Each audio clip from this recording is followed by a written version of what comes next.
The great masters of macabre literature may have been the closest to understanding the existence of extratemporality, or other times. A ghost may be the closest thing to a window into an alternate reality, an ectoplasmic lens through which we may view a time and place sans death.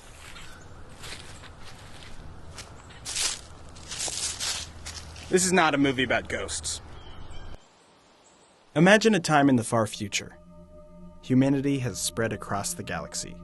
Human settlements exist on many remote worlds. Some colonies are so far-flung that they are beyond the limitations of rocket propulsion.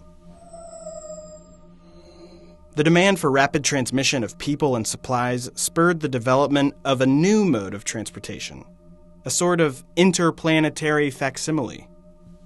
They call it teleportation. The theory is as follows. At the point of departure, the object is scanned. Every detail is recorded. For a human traveler, even the soul has a place in this digital file. At their destination, the traveler is replicated, sort of 3D printed, in exact detail. Of course, the process isn't over yet. Now there are two copies.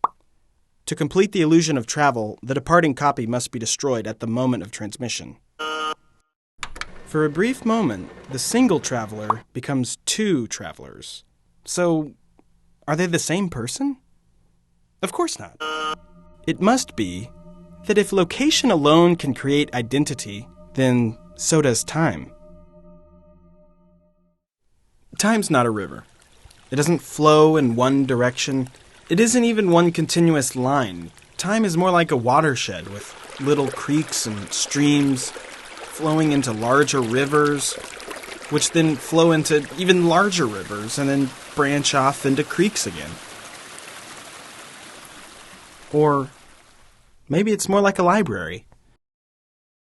With every decision and every action, a new book is retrieved from a database of infinite possible editions.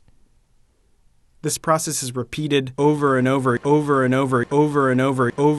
again, each time creating a new version of you.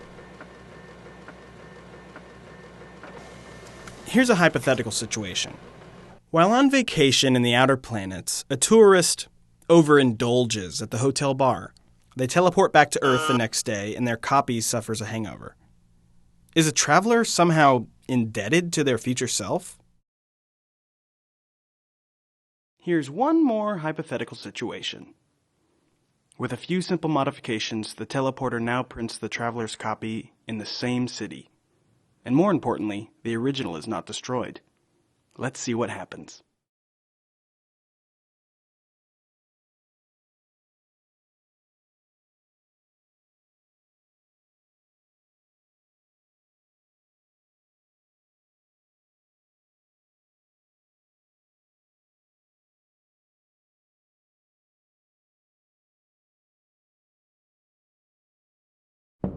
Occupied. Does a child owe something to their grown-up self? At what point does a copy become guilty of a crime committed by a former version of themselves? Let me ask the question a different way. Can a person be convicted of a crime that they commit against their future self? These questions are kind of hard to answer, but at least you're not alone.